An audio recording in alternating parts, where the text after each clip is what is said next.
Good afternoon or good evening to everyone. Welcome to the Shell and Louis Poses Memorial Lecture Series in Judaic Studies. I'm David Graysboard and I form part of the Judaic Studies faculty here at the University of Arizona. It's a great pleasure to begin this year's Poses series with a talk by our guest, Adam Rovner. Dr. Rovner is Associate Professor of English and Jewish Literature. He's also the Director of the Center for Judaic Studies at the University of Denver. Professor Rovner is perhaps best known for his acclaimed book on Jewish nationalism. It's a work entitled In the Shadow of Zion, and it deals with six exotic visions of establishing a Jewish national home outside of the biblical land of Israel. These are visions that engaged a number of Zionists, including none other than Theodor Herzl himself, yet the visions never came to fruition. Today, Professor Rovner will be speaking to us about his current project, and it focuses on the interesting case of a 19th century Anglo-Jewish merchant and adventurer. His name was Nathaniel Isaacs, and he, among other things, was the first to write a European eyewitness account of the Zulu people and their famous king, Shaka. So Professor Rovner will speak for about 45 to 50 minutes. Afterward, for about 15 minutes, I'm going to read, and then Professor Rovner will respond to some questions that you, our audience members, will pose via the Q&A function of the page for this webcast. And by the way, you can find the Q&A icon at the bottom right-hand side of your Zoom frame. Of course, I'd be remiss if I didn't thank all of you for being with us. I especially want to thank the Poses family for their unfailing generosity in supporting this series. I want to also thank Jackie Schmidt, our outreach coordinator for Judaic Studies, who really has done amazing work and very hard work, not only for this event, but for all our past and upcoming events this year. And finally, I want to thank Martha Castlebear, our business manager, who has handled all the financial details behind the scenes. So with that said, I'm happy to welcome and give the floor to you, Adam Rovner. Thank you very much, David. Let me make sure I can share my screen and make sure this is going to go smoothly. I believe it will. How's that? Hopefully that's looking good. Let me also add my thanks to the Poses family, including Robin and Mitch, for their sponsorship of this lecture series, which I got a chance to learn a bit about from Dr. Graysboard. That was wonderful.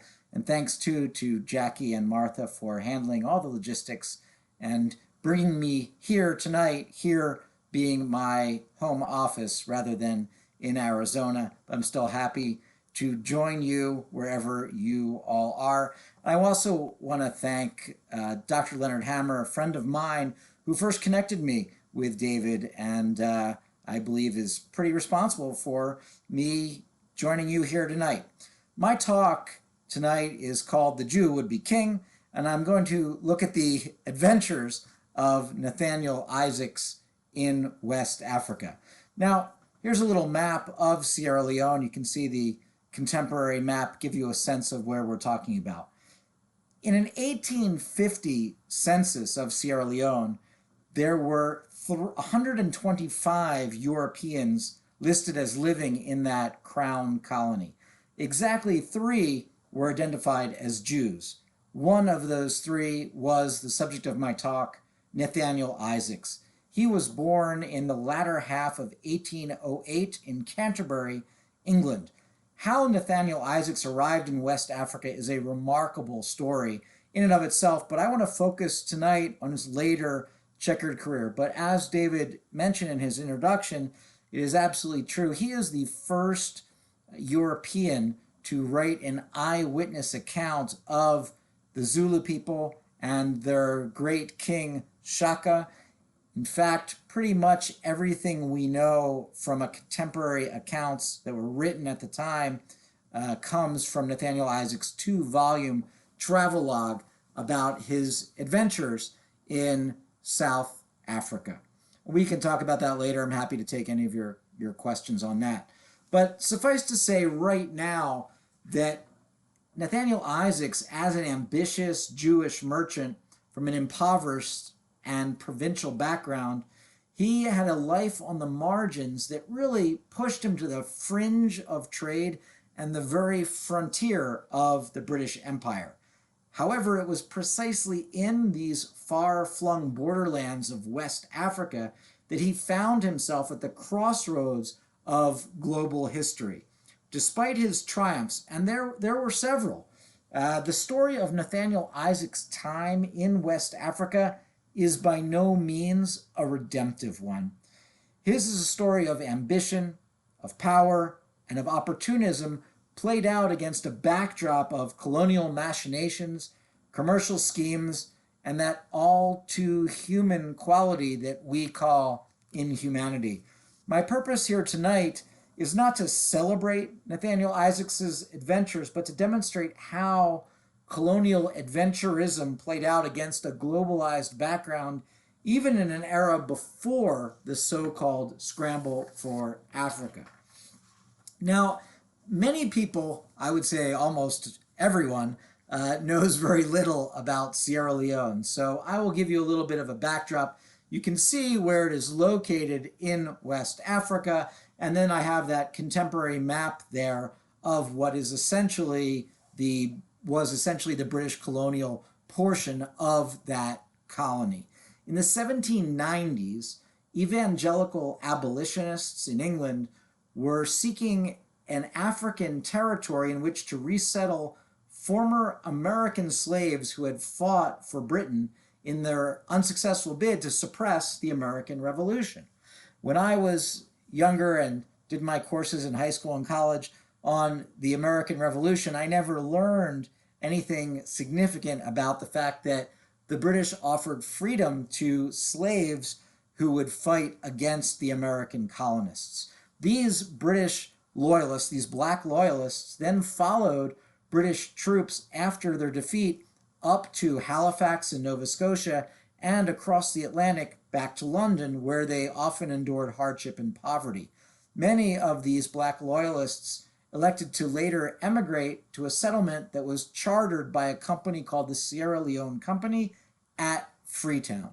There, these Nova Scotians, as they were known, were later joined by West Indian Maroons. Maroons are escaped slaves. In this case, these were escaped slaves who had established their own communities and rebelled against the white planters of Jamaica. So these two groups, the Halifax Nova Scotians and the West Indian or really Jamaican Maroons, formed the core of the early settlers in the colony. Later, the Nova Scotians and the Maroons mixed with the local peoples, the Fula, Mende, and Temne people, and this gave rise to a creolized population. After passage of the Slave Trade Act by the United Kingdom and after Sierra Leone's establishment as a crown colony in 1808, Freetown emerged as the center for the UK's effort to suppress the transatlantic slave trade. Slaving vessels were captured, they were brought into the port at Freetown, and their human cargo was then released. This gave rise to a further heterogeneous group who were known as liberated Africans. This created a diversity of races and ethnicities, all of whom participated in Freetown's trade and governance under a paternalistic but by no means really repressive colonial regime. It had a very unusual character. By the 1850s, so we're talking 60 years or so after its establishment, Freetown had grown into a small city that was said to have been laid out with the regularity of Philadelphia, consisting of 7 parallel streets kept free from grass, with thatched huts on either side, around which are smaller plots of ground full of bananas and trees. Other contemporary visitors were struck with the size and neat appearance of the houses and the cleanliness of the streets that were thronged, they wrote, with well-dressed Negroes on their way to church. Indeed, there were numerous churches and church missions, missionary activities of various dominations who were present in Freetown, and they dominated the religious the social, and the educational life of the colony. Nathaniel Isaacs, one of the three Jews in the colony, based his business operations in or near Freetown from about 1837 to 1854. And that's a period of more or less 17 years. This fact is in and of itself remarkable because most Europeans in the region had their health broken by tropical disease or simply succumbed to the myriad fatal illnesses in that part of the world, and they usually died within a year or 6 months even of their arrival. Isaacs himself was a physically unimposing man. We don't have any pictures of him, and that is one of my biggest griefs in this research, but he was described as being 5 foot 5 inches in height and having prominent features, a high forehead, and brown or brownish hair. Although he might not have had much stature, he was certainly possessed of a remarkable constitution, and he outlasted the administrations of about 10 colonial governors in Sierra Leone. What was he doing in Freetown? He was managing and later assumed the ownership of various shipping depots. These depots were known as factories, and these were in the vicinity of Sierra Leone, and although not necessarily precisely in Freetown. He had a major office in Freetown, but his factories were in other locations beyond the absolute control or protection of the colonial government. Because Sierra Leone as a colony was more or less the city of Freetown. Anything beyond Freetown and its immediate suburbs was under sovereign indigenous control. And that's a large area of territory. Now, Isaacs's ships would have cruised West African ports, exchanging British textiles and manufactured goods for rare and valuable commodities, including mahogany and something called gum arabic. Now, if you don't know what gum arabic is, you are not alone. I too had to look this up. Gum arabic was used at the time as a dye fixative in Great Britain's expanding textile production. So you can imagine in England, this era of industrialization, you have these textile factories in some of the great urban centers in England. They require this gum arabic, which is a kind of resin, a sap drawn from a rare tree, and they need this to make the color stick, to be fast to the cotton. For their part, the indigenous populations of West Africa were very much seeking these colorful European textiles for clothing and also for ornamentation. So Isaacs ended up being at the center, really becoming a consummate economic middleman at the center of this circular trade in precious goods that cycled between West Africa's scattered factories and Great Britain's busy industrial wharves. He grew prosperous enough to purchase property on Gloucester Street near Freetown's harbor and very close to the center of the colonial government. By 1844, a few years after arriving in Freetown, Isaacs was flush with cash, and he purchased a lease over an island called Matakong. Matakong is about 40 miles northwest of Freetown by sea. The island sits so close to the mainland that really today it is part of the mainland. It's only separated by an isthmus of swamps and rice paddies. This is Freetown down here, if you can see my arrow where I'm pointing, and Matakong is this little tip here. Today, Matakong is in the Republic of Guinea. It is an island that is surrounded by very, very shallow water and very rocky shallow water and mud flats. It can only be approached by vessels of any draft of more than a few inches from the northern part of the island. And so it was there that Isaacs oversaw the construction of a fortified pier, a wharf, and warehouses that he protected with a battery of great guns. The island developed into a very convenient and bustling transshipment depot, and it had enough renown by 1854 to be featured in an article in the London Illustrated News that extolled the skill, energy, and enterprising spirit of our friend Nathaniel Isaacs. Here we see a sketch that was published in the actual newspaper from 1854, and you can see the crowds there, some giant trees, and get a sense of the establishment that he had built there.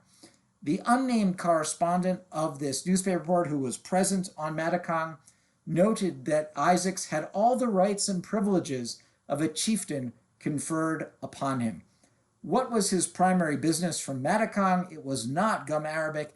His primary business turned to something called ground nuts. Ground nuts are what we today in America refer to as peanuts.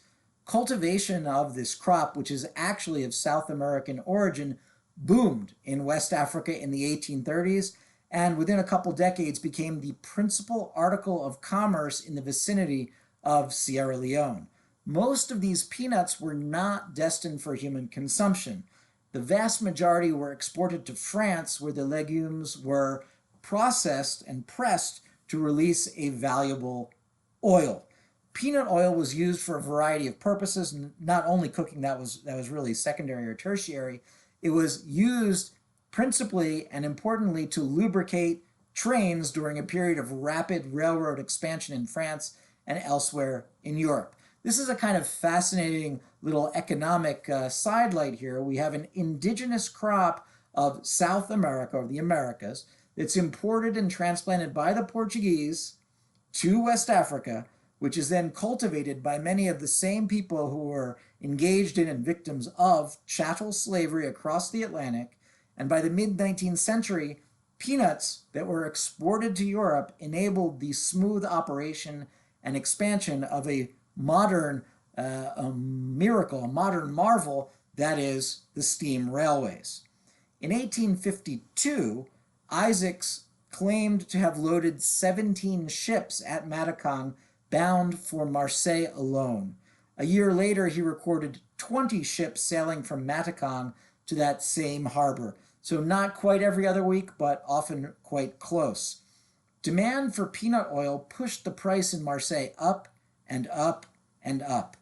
Even if Isaacs's vessels contained other cargo, and they surely did, for example, palm nuts, which were also pressed for oil, Isaacs's income from this would hardly be peanuts, as I like to say.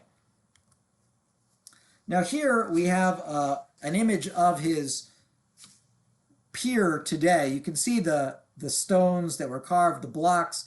This is the northern part of the island where he built his port. And you can, if I just jump back in the picture, you can see the illustrator described or drew these blocks quite well. And this is the view looking from the water into the pier. Here I'm looking from the pier out into the water. A quarter mile uphill from the these massive cottonwood trees, also known as kapok trees.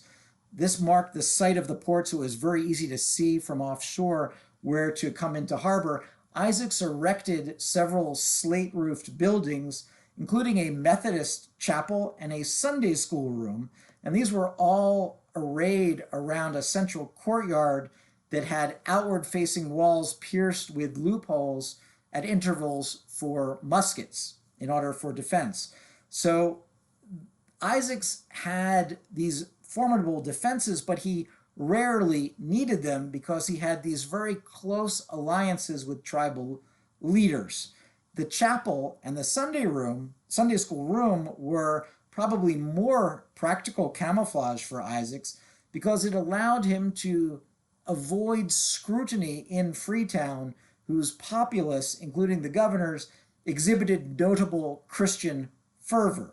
And of course, given the evangelical origins of the colony and its developing character, we would not be surprised to learn that in the government colonial documents of the day, individuals were often described as being Jewish or Muslim or pagan others, but they were rarely described as being black or mixed race. That second part I found surprising.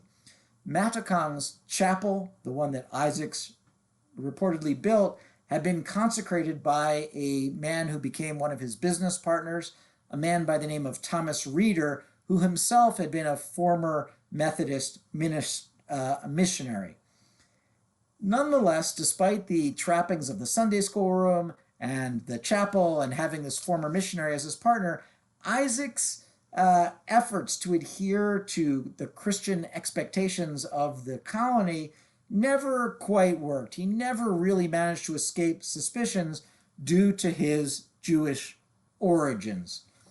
The only colonial governor to outlast Isaacs in Freetown, a man by the name of Arthur Edward Kennedy, pointedly referred to Isaacs as a Jew or of the Jewish extraction in official correspondence with his superiors. And the context for this remark was to cast aspersions on Isaacs's character and his trading ethics. Later on, when Kennedy became a kind of enemy to Isaacs, Kennedy assumed that the ex-missionary Thomas Reeder had been inveigled to Matakong by Mr. Isaacs to cloak his proceedings, he, that is Isaacs himself, being a Jew. Now, in the mid-19th century in England, the fact that anyone was Jewish or of the Jewish extraction served as virtual proof of commercial corruption and duplicity. Scholar Derek Pensler has noted that Jews of this period were often figured as crass and venal, lacking honor and virtue, and in thrall to unrestrained passions. A largely Christian triumphalist society perceived Jews as indulging in backward customs and in obstinately maintaining this outmoded faith. Now, at the same time that Jews went about their old-fashioned lives on the margins of Great Britain's developing modern polity, they distinguished themselves as avatars of a global economic trade network. So in some ways, Jews were simultaneously archaic and modern.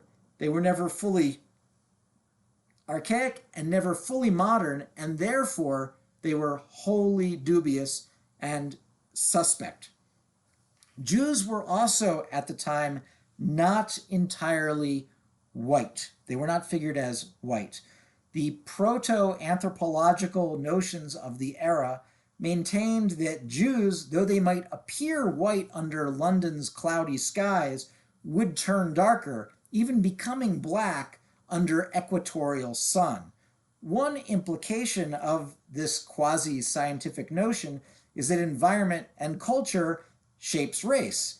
And in fact, at that time, this Georgian and early Victorian era, race was considered a more mutable category of identity than it is often considered today. And it's probably for this reason that wherever British explorers went, they believed they had found or would find remnants of Jewish lost tribes. For example,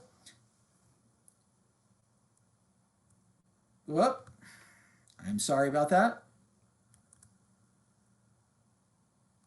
For example, a devout Christian believer and member of the Society for the Extinction of the Slave Trade and for the Civilization of Africa carried letters of greeting in Hebrew from both the Ashkenazi and the Sephardi chief rabbis of London. They carried them with them on the disastrous 1841 Niger expedition, which stopped at Freetown to take on sailors and coal while Isaacs was in residence there. These important rabbis of the day found it plausible that the Niger expedition might locate long-lost Jews studying Torah along the unknown upper reaches of the Niger River. Thus, the distance between European Jews who weren't entirely white and indigenous Africans could at times appear vanishingly small. And like many Jews, Isaacs was never able to entirely mask his heritage and hence his difference, his alienness from the gatekeepers of power. To this patrician class in England, Isaacs always remained a parvenu, a Jew or of the Jewish extraction. In this way, Isaacs's 19th century life might be understood as a definitively modern one, because he really sought to forge an individual identity to free a unique sense of self from the snares of a collective identity. But to do so, Isaacs had to look forward to what he might make of himself and not look backward to his origins.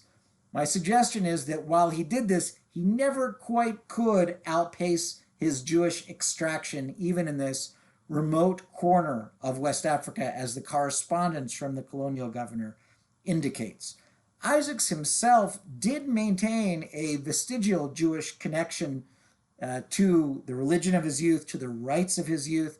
He grew up in Canterbury, which was the seat of Anglicanism, but it was also a city that surprisingly had quite a large Jewish population of about 4% at least in the early 1800s. At some point after his brother's name was Benjamin or Benson, after Benson died on Matakong in April of 1855, Isaacs had someone erect a Hebrew tombstone to his brother's memory. His brother had perished on the island. This stone was presumably carved in England and then transported more than 3,000 miles to mark Benson Isaacs's lonely grave. That headstone still stands there in Matakong today, overgrown for the most part in a thicket behind a open-air schoolhouse not far from where Isaacs's headquarters once stood. Here you can see Benson Isaacs's headstone. It is carved in both Hebrew and English, and I find very interesting the banana tree motif that has been carved there, and that I transcribed there the English from that tombstone. When I was on Matakong, not a single person I spoke with, and I had to meet with and genuflect before the elders. It is an entirely West African Muslim community of a few hundred people, and I spoke with the elders. None of them knew anything about Isaacs, nor did they know that that writing was Hebrew or that he was Jewish. The grave is protected by the village's inhabitants as a relic of a former age, so it has value to them because it's of the past, but they can sort of read the English and make sense of it, but they didn't even know it was in Hebrew. Now, Isaacs, when he was alive, he was protected on Matakong by what has come to be known by anthropologists as the Landlord-stranger compact or arrangement. This is an arrangement that still is prevalent on the coast. I, too, was a guest. I was a stranger, and the people, the elders of Matakong, were my hosts, were my landlords, you might say. The landlord or host protects the stranger and assumes responsibility for the stranger's actions. And reciprocally, the stranger then is required to act in a way that benefits the landlord or host. For Isaac's case, to trade in such a way that was to the benefit, the economic benefit, the power benefit of his landlord. As was the custom among the indigenous and the creolized populations who lived within this landlord-stranger compact, Europeans, like Isaacs, who owned his factory on Matakong, often provided guardianship for and employed youths who were selected by the landlord or his allies. What this created were extended kinship networks, and this gave rise to a range of hybridized religious, racial, ethnic, and tribal identities, as well as to complex class structures and mutable political alliances. These complexities are very difficult to sort through. I've been trying to do it in my research, and I can do it a little bit for you if you would like to ask me further in the question. But I will say that for now, because Isaacs adhered to this landlord-stranger compact, respect grew for him. He was willing to engage in culturally appropriate social and kinship relationships. He entered into political pacts with the local rulers, and he also seemingly was possessed of pretty good communication skills. We know from period documents that Isaacs spoke the local Mende language, and it's quite likely that he also knew some Susu, which is a related tongue that is spoken in areas of the coast. Now, his active involvement in these tribal networks resulted in his neighbors' growing confidence in his judgment and his authority, and thus we had this reciprocal pattern of trust and indebtedness develop between Isaacs, who was the sole European residing at Matakong, and those indigenous peoples who inhabited the regions that were contiguous to his island fortress. This faith in Isaacs also received colonial British imprimatur from the governor who preceded Kennedy by the name of Norman William MacDonald. He was in office from 1845 until 1852. MacDonald recognized Isaac's standing with the local native leaders and appointed him as a commissioner to negotiate treaties with the various kings in the region in order to put an end to pockets of ongoing slave trading, which really bedeviled the British. The British were committed and took great pride in the cessation of the slave trade. And they used Isaacs, who had all these good connections with the local kings, to negotiate these treaties. There were various treaties negotiated between November of 1847 and January of 1852. And during this period of time, Isaacs and his fellow commissioners endured great hardship to bring these treaties to fruition. They negotiated 9 different treaties in a variety of domains that stretched within 100 miles or maybe even further from Freetown. So here, courtesy of the Sierra Leone National Archives, is one of these treaties from exactly, if I have my math right, 174 years ago today. I have circled Isaacs's name. So you can see this is a treaty between Queen Victoria and Alimami Ali, who was a local king. For weeks on end, and once for 58 days straight, Isaacs and his co-commissioners battled physical exhaustion, suffered from disease, and combated the suspicion of the native peoples to conclude these treaties, these 9 treaties. And so thus, in addition to being an economic broker, Isaacs also emerged as what we can call a significant culture broker. He was poised between various roles. He had the role as a lord of Matakong, but he was also a stranger among his tribal hosts. He was also an expatriate English merchant.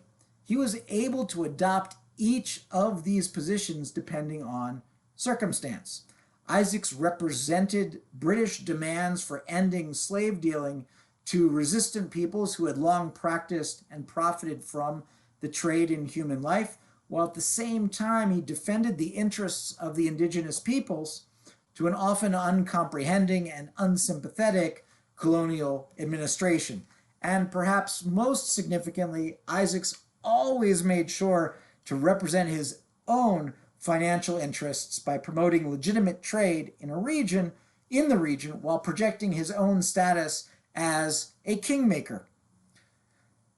Europeans who lived in this area often established themselves in marriage or common law marriage or cohabiting relationships with the women of local landlord families. They did this to forge mutually beneficial economic and social ties and to consolidate power.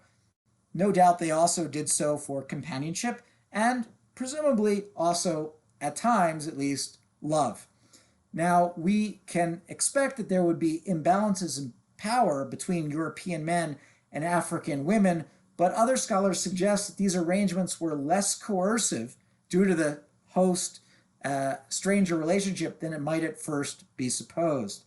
Over time, the children who were born of these liaisons introduced another group who are known as Ur-Africans into a region that was already characterized by a great deal of heterogeneity. Several Ur-Africans, women as well as men, occupied outsized positions of power within the commercial classes around Sierra Leone. These individuals, these Ur-Africans, were not simply servants or dupes of empire, and they absolutely did not view themselves in that way.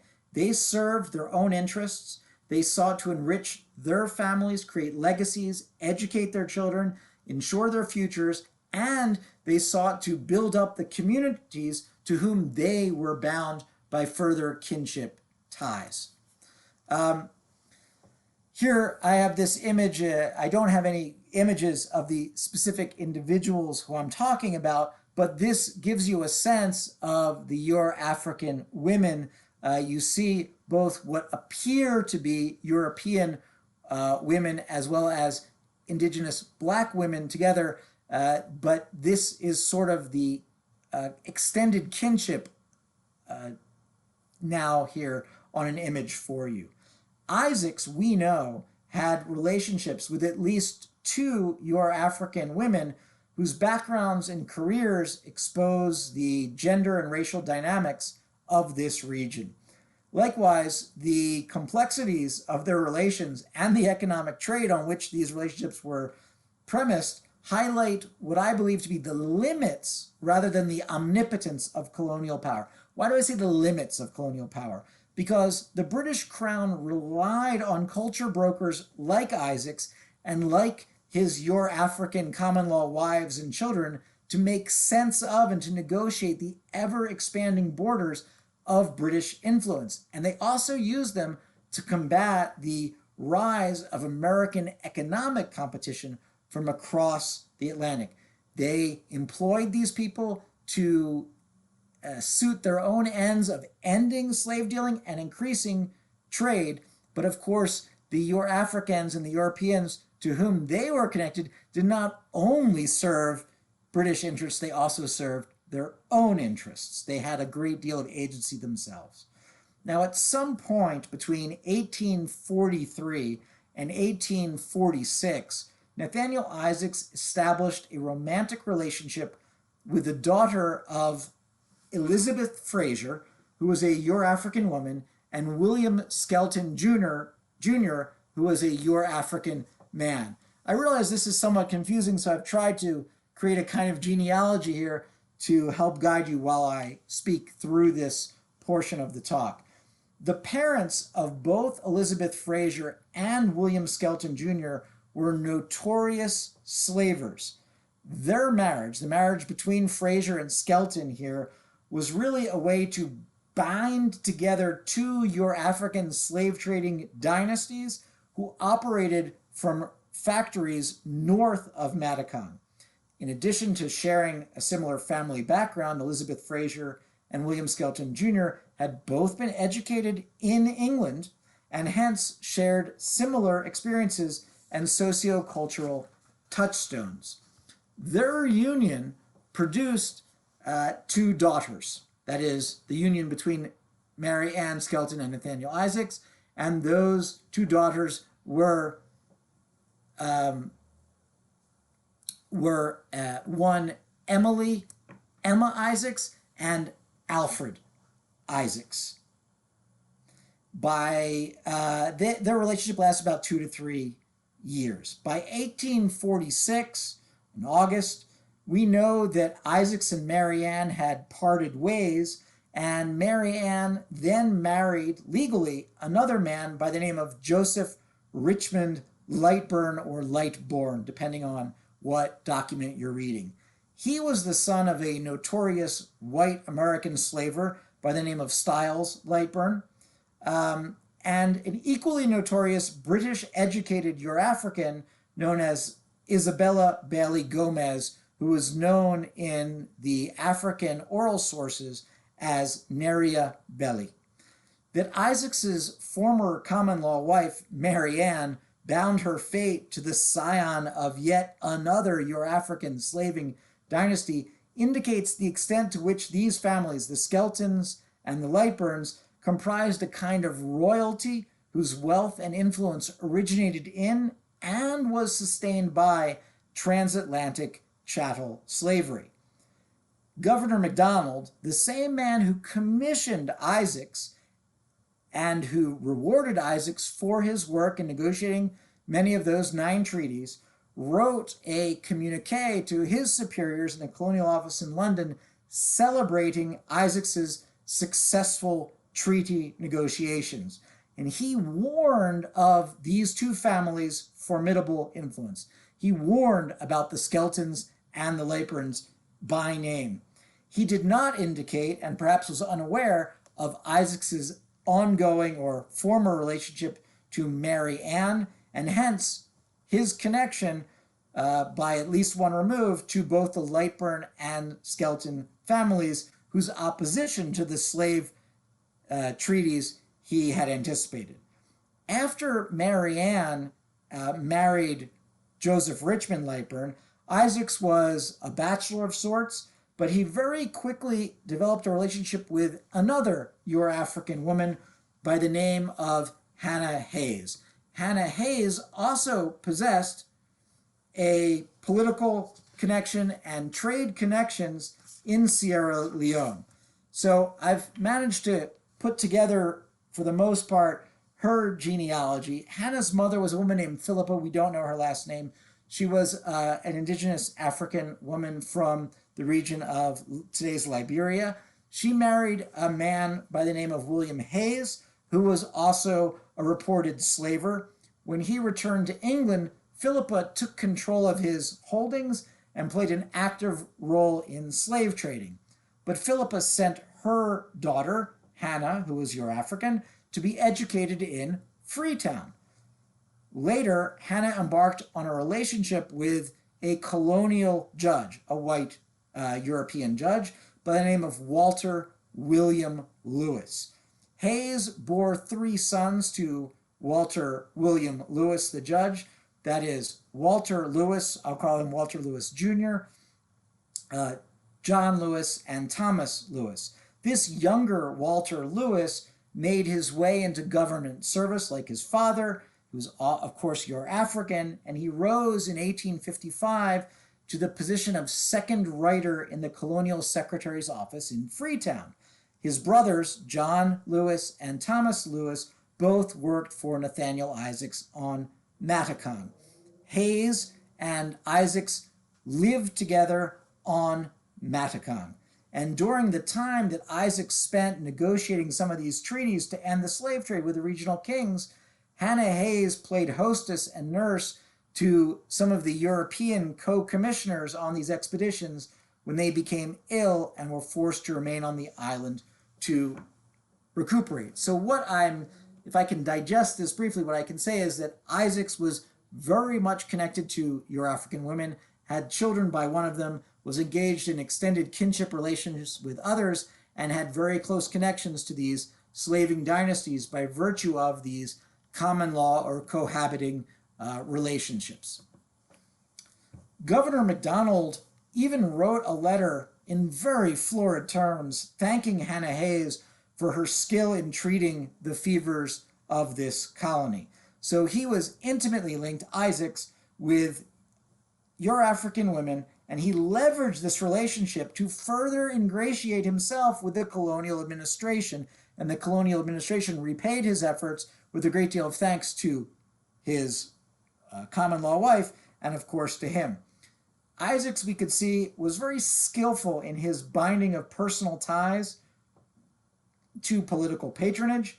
He navigated the interests of the regional power brokers extremely well, and this allowed his duty-free dominion on Matakong to operate without British interference.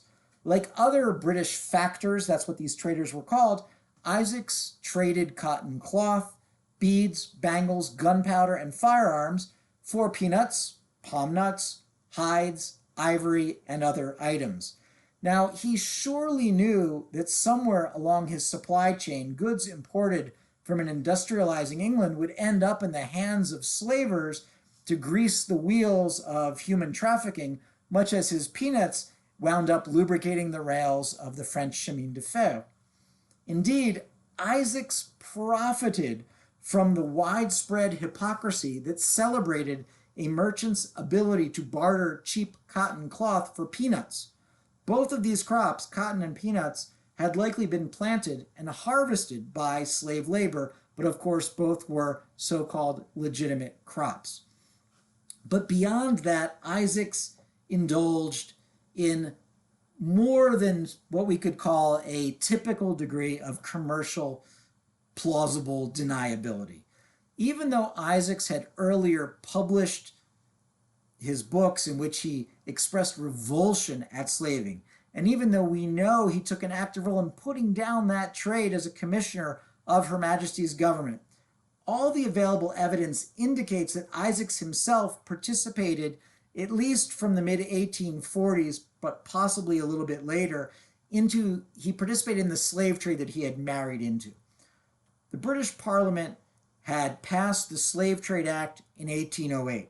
They later passed the Abolition Act in 1833, which outlawed slavery throughout the United Kingdom.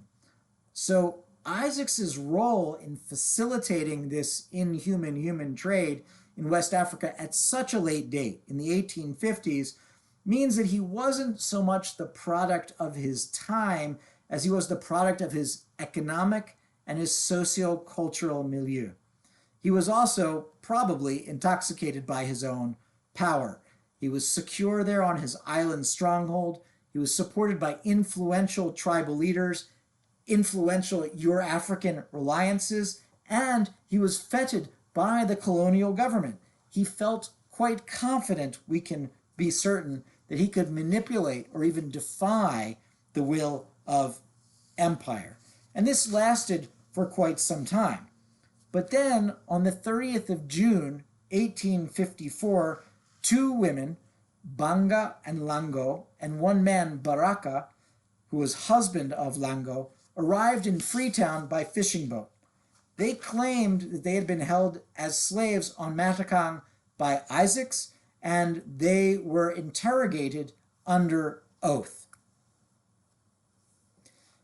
Their testimony together provides a tragic chorus that describes the systems of human bondage that were prevalent in the region and that were aided and abetted by the transatlantic chattel slavery.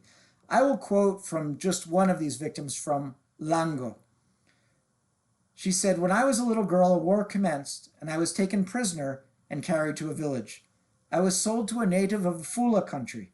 I was conveyed by this man to the island of Matakong, where I remained for some time.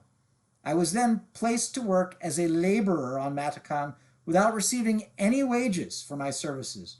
When I refused to work, I was driven to it with a stick.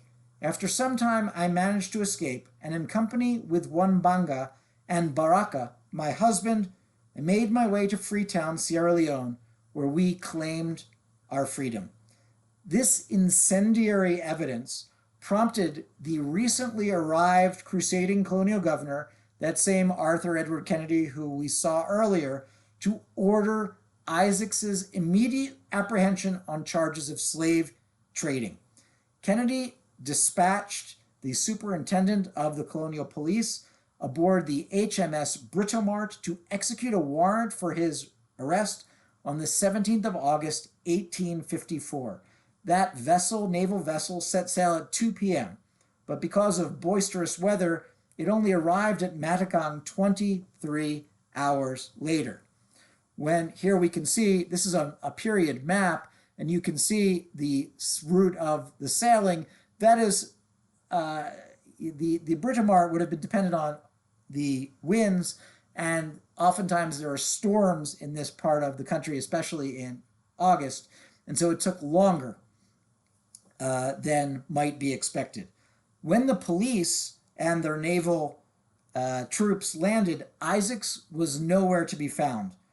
As we later discovered, Hannah Hayes's oldest son Walter Lewis, the second writer in the Colonial Secretary's office, had gotten wind, because he copied the documents, of the planned storming of Matakong, and he tipped off Isaacs's Freetown clerk. Isaacs's clerk hastily hired a boat at an exorbitant price and arrived in Matakong 5 hours before the slower Britomart. Kennedy later learned that that clerk immediately took Mr. Isaacs off the island after a few minutes' delay and conveyed him on board a French merchant vessel loaded with peanuts bound for Marseille. So Isaacs had escaped Governor Kennedy's grasp. The superintendent of police could only leave a note with Isaacs's principal clerk on Matakong, voicing the hollow demand that Isaacs immediately repair to Freetown and turn himself in. Isaacs's principal clerk on Matakong was another of Hannah Hayes's sons, Thomas Lewis, who was unlikely to deliver the message to his fugitive employer. The authorities aboard the Britomart were, of course, frustrated. They started to fan out and look for people in and around the compound. They ultimately located 19 men, women, and children who claimed to have been slaves for Hannah Hayes and Nathaniel Isaacs on Matakong. They begged for passage to Sierra Leone and were accordingly taken to Freetown as liberated Africans. 4 of these individuals, all of whom were men, later gave sworn testimony of having been cruelly beaten. I will quote from the testimony of one of these men, Bala. He told his the interpreter, the police interpreter, "I was taken to Matakong and delivered to Mr. Isaacs, who placed me in irons in a jail where I was kept for a month and a half. I was then tied up and very severely flogged in the presence of Mr. Isaacs. I was flogged with a cat of 12 strings, which was every minute steeped in a pan of rum lying close to me. This increased the pain to such an extent that I fainted away." Governor Kennedy was outraged and aghast by the reports of such cruelty, and he was also then scandalized to learn from the police that apparently Mr. Isaacs had converted Matakong's chapel into a cowshed. On August 24th, a week after this raid on Matakong, Kennedy sent off sworn copies of this preliminary testimony against Isaacs to the Secretary of State of the Colonies. Kennedy hoped that the evidence would be enough for Mr. Isaacs's capture. Isaacs, however, remained back in England now. He went from France to England. He remained at liberty because there were technicalities about jurisdiction. Meanwhile, the urgency of Isaacs's apprehension waned because Kennedy himself had received a promotion. He was to become the governor of Western Australia, in part because he was so hard-working in his effort to stamp out the slave trade. They gave him a reward to send him to a much better posting in Western Australia. So he became busy with preparations to return to England throughout September and early October 1854, but Kennedy was unwilling to let Isaacs go. And when he embarked on the 13th of October 1854 back for England aboard a steamer called Forerunner, Kennedy took with him the complete dossier of all the original evidence and testimony against Isaacs to ensure that Nathaniel Isaacs did not forever elude justice. The problem was that the Forerunner never made it.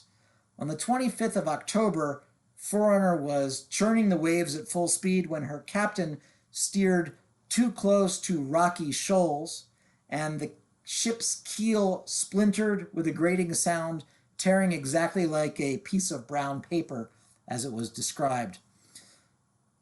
Here we see another sketch published in the London Illustrated News of the wreck of the steamer Forerunner. Chaos erupted aboard the ship. Passengers and crew fought one another to reach the lifeboats. The captain went below to rescue some money boxes, abandoning the passengers. Kennedy himself aboard ship assumed control in the captain's absence and directed the evacuation, but then a powerful wave washed over the foundering ship, and she sank head foremost with her screw propeller, here you can see it on the image, perpendicular to the water. Kennedy went down with the ship. He was sucked into the hissing vortex of steam, and he was dragged below. He was, however, and fortunately, a very strong swimmer, and he managed to struggle to the surface where a lifeboat ultimately came to his rescue. But all the evidence against Isaacs had meanwhile sunk to the bottom of the sea. Kennedy arrived in England shortly afterwards and then was distracted by embarking on another angry quest, this time to bring the captain and crew of Forerunner to justice for the 14 lives of passengers and a couple crew who were killed in this terrible and foreseeable shipwreck. Isaacs was likely delighted by Kennedy's preoccupation. The documents were lost at sea, the witnesses against him remained thousands of miles away in Freetown, and Kennedy was now overwhelmed with this hearing about the wreck of the Forerunner and with preparing to travel to Australia. In the face of all these things, Isaacs himself never faced trial. Instead, he embarked on a vigorous effort to clear his name, and he launched a civil proceeding against Kennedy for defamation. That never went anywhere. The damning evidence against Isaacs, which I've quoted from you tonight, was presumed lost forever by fewer than a handful of people who have examined the case of the Queen versus Isaacs in the 100 or 70 or so years that have elapsed since. But we can thank British bureaucracy for copies of the originals, which remained in leather-bound volumes in Freetown and were at some point, probably after Sierra Leone gained independence in the 60s, were transferred back to the National Archives in London, where I was able to locate them in 2018. Isaacs, although he had been charged with slave trading, of course, never faced trial, his reputation never really suffered. He remained an active merchant trading between England and West Africa. Now based in England, he returned to the bosom of the Jewish community. He was recorded as a trustee of Liverpool's New Hebrew Congregation in 1856, and he donated modest funds to the Canterbury Hebrew Congregation throughout the 1850s and into the 1860s. When he died in 1872, Isaacs was interred in the old Canterbury Jewish Cemetery. Here you see his gravestone, and I've transcribed for you what is legible on the stone. Interestingly, Isaacs's will is preserved in archives in England, and he provided for his Your African Children by Mrs. Mary Ann Lightburn, his children Emma Isaacs and Alfred Isaacs, and to another daughter and to Hannah Hayes' son, Walter Lewis, the man who had effected his escape from Kennedy's forces, Isaacs bequeathed his freehold estate called the Island of Matakong, an island that was the site of commercial schemes, colonial intrigue, economic exploitation, and brutal abuse. Thank you. I'm happy to take some questions. I will stop my share. Okay, thank you very much, Professor Rovner, for a very interesting reconstruction of events and a very interesting context, really, not just events, but the context and the personalities. Before I transition into the Q&A, I just wanted to mention to everybody that this Wednesday, the 17th, the Duchin lectureship series, which we also host, will resume via Zoom at 4 p.m., which is when Professor Miriam Udell from Emory University will be discussing with me her research into popular Yiddish literature, mostly secular literature, of the period between the world wars. Okay, with that, let me open up the questioning. I have one here from an attendee. He or she asks, did Judaism play a role in Isaac's life? Did he practice the religion and acknowledge his Jewishness while in Sierra Leone? his success seems to indicate that ultimately his Jewishness was not an important factor. It's a very good question, and it's a difficult one to answer. Let me say this. Isaacs retained his Jewish identity throughout his life. He was born Jewish. We know his parents were Jewish. There was a large Jewish community in Canterbury. He was sent to live with his uncle on the remote island of St. Helena, who was Jewish and who never converted, although his children were baptized. There is no record of Isaacs ever undergoing baptism. He continued, as I said, after his return to England, to donate funds to the congregations in both Liverpool and Canterbury. He was concerned enough to purchase and have engraved a headstone for his brother and shipped to a really remote island where it still stands. And he himself made certain that he was buried in the cemetery that he would have grown up knowing. So to some extent, there was a Jewish connection. When he published his 2 volumes, his eyewitness account of the Zulus in South Africa, he oddly assumed a kind of Anglican voice, almost ventriloquizing that voice in those volumes, although he never ever indicated that he himself was Christian. In fact, the only time he quotes from the New Testament in those 2 volumes, which is about 800 pages, is in order to argue against, to reprove really, a missionary for certain claims about the Zulus and about him. So he sort of throws it back at them. He was clearly knowledgeable. He likely attended church services in St. Helena because that was a requirement of the East India Company during the years he lived there. I think that Isaacs retained a kind of cultural Jewish identity, the kind of thing we might say today, based on these many touch points to Jewish culture throughout. I know that through other documents that he kind of adopted a Jewish cousin and apprenticed him to him during some of his West African adventures.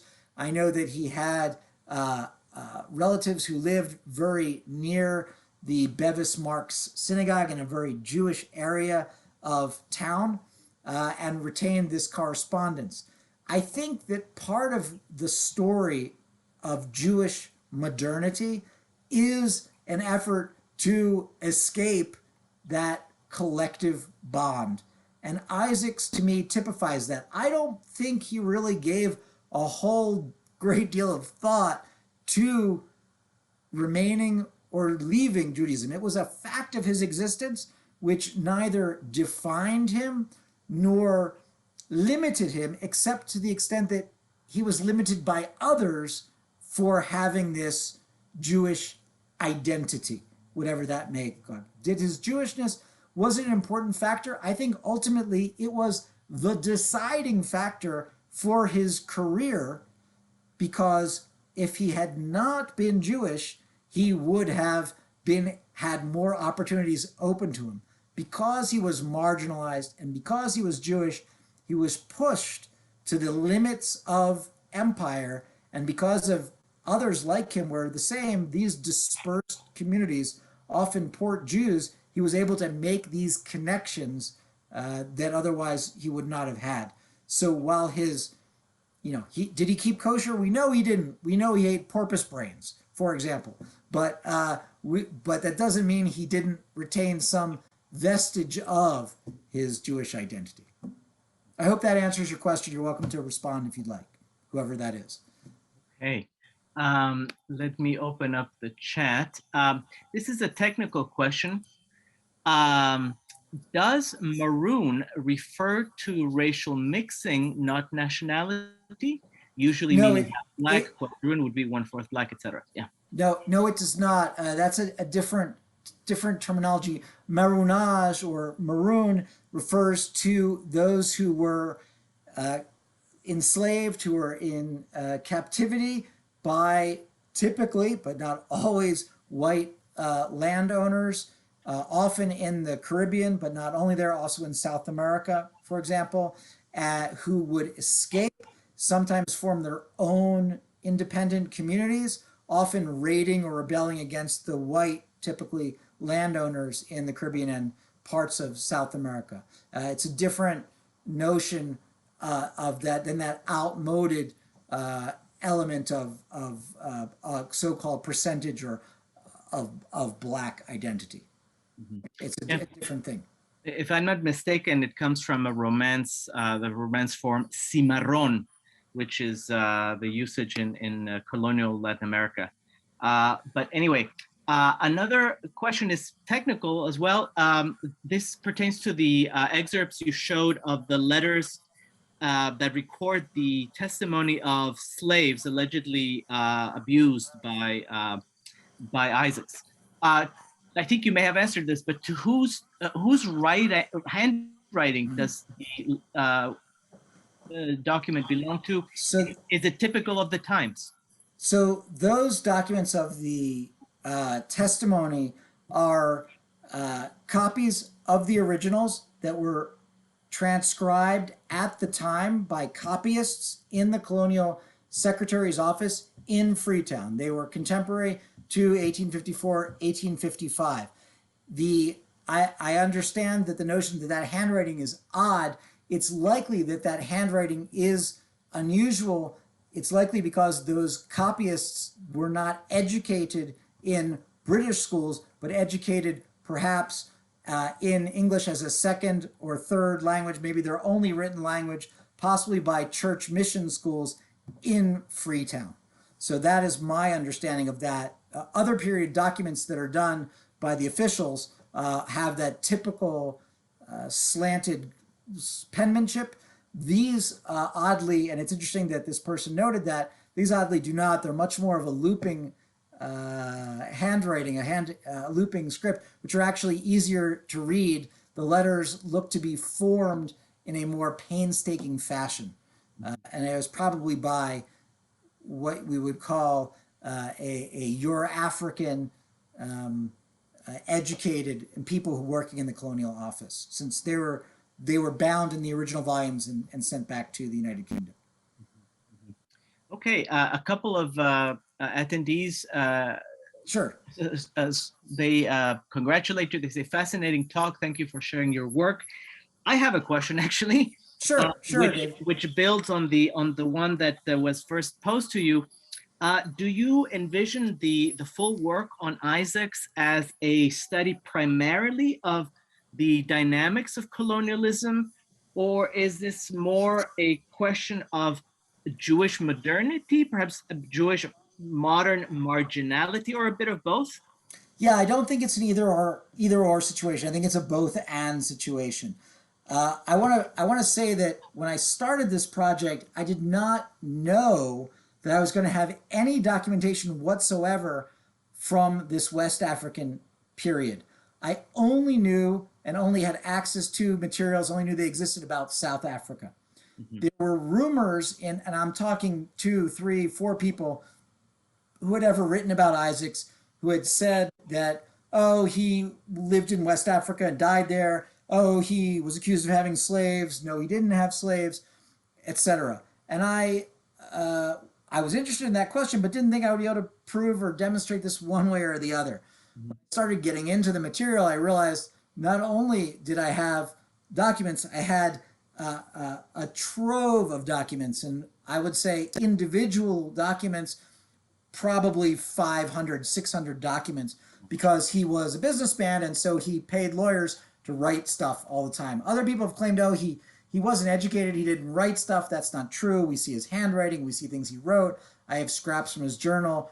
Subsequent to me starting the project, I was able to get a hold of a private archive of letters from that were held by his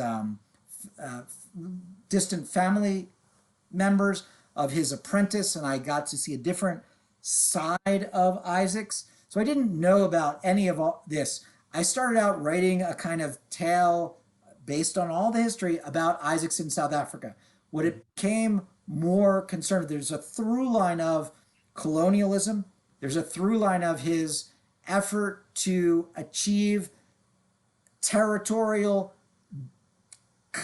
control. I want to remind people or tell people if they don't already know this, it was only in 1832 that if you didn't own land, you could even vote in England. So to have land meant not only wealth, it meant rights, it meant property.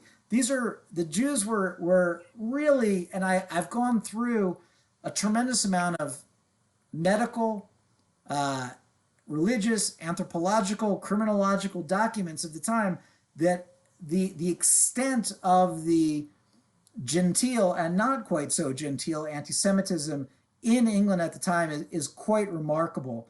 And that leads to things that are much more familiar to us, like Dickens and the character of Fagin, for example, as a Jewish character, and other Jewish villains throughout English literature, even in the modern era. And I'm considering the 1800s, 19th century as a modern period. So I'm trying to provide a window into this world. And the more I get into it, the more I discovered that this world is quite similar to our own world in terms of the globalized economic models. It's very similar in sense of power dynamics. The understanding of race and religion is, however, quite different because this all precedes what becomes a scientific racism that grows out of perversions of Darwin, especially in the British tradition. This all precedes that. So you don't see a kind of scientific racism prior to this. In fact, you see people discussing how black Africans can become just like the British. Interestingly, it is Jews who seem forever marked by their Jewishness more than blacks. But both groups are at various times considered uncivilized because civilization meant European and Christian. And the Africans were missionized so thoroughly in order to civilize them, that is, render them Christian. But at the same period of time, Jews were also missionized very, very strongly, especially in the areas of population concentration in London. Mm-hmm. Okay. There are a couple more, very granular questions about details, but I think your response here is a very nice way to sew up the conversation. Unless you are game for one or a couple more. I'm game for more. I see that Shirley has a question. Can I just? Sure, please. Yeah. So Shirley asks, how did Isaacs get from South Africa to Sierra Leone? She means the circumstances, not the method. Okay, that's a good distinction. How does he get there? Well, Shirley, he is made a chief, or a kind of sub-chief called Nduna in isiZulu of the Zulu, and given a large swath of territory that is today near the city of Durban in Port Natal in South Africa by Shaka Zulu. He is granted that because he distinguishes himself for heroism in battle. He fights, due to some very strange circumstances, for King Shaka against one of Shaka's enemies, is wounded in the battle, and is rewarded with this territory. And he tries to convince the British to exploit this territory. He is 17 years old at the time. Now, the British have no interest in a 17-year-old Jew wearing a fur hat, banging on their doors, saying, I need to create this major port here. And he tries to extol the virtues of this, but they won't listen to him in the Cape Colony. So a few years later, he is absolutely frustrated. He's getting nowhere, and he goes back to England to try to convince the British in England, through some other contacts he has or hopes that he will have, to exploit his land grant from King Shaka and from King Shaka's successor, King Dingane. He takes this, he makes the first map of this Zulu land, at least the first European map, and he goes to the British in London to try to persuade them, and they're they're like, thank you for the map, get out of our offices. So he's again frustrated. He says, okay, I need to publicize my land grant. I need to publicize how great this land is. I need to bring this to public attention. How is he going to do that? He's going to write a book about the Zulus.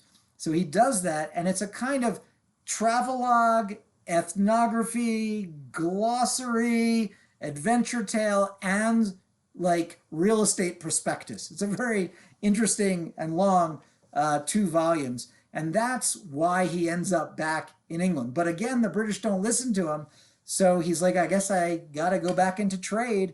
He knows something about Africa. He's proven himself as a sturdy guy. He gets involved with a guy who runs a shipping company to West Africa. At this point, it's the Gambia, which is a major terminus there. And he joins forces with this guy named Redmond. And that's how he ends up in Sierra Leone. Wow. That's probably more than you needed, Shirley, but you get me started, I talk. The term adventure really fits in this case. Okay, well, we're unfortunately out of time, but I really look forward to reading more about this fellow and his trajectory. And again, the context I think is fascinating. So thank you so much for your time and your expertise. And thank you. Yeah, and by all means, everyone, please join us on Wednesday when we'll have more intellectual and cultural stimulation. And thanks, David. And anyone who wants to reach out further, you're welcome to give them my info, David. I hope that you get to meet up in person soon. Yeah, I think we will. But in any case, that reminds me actually that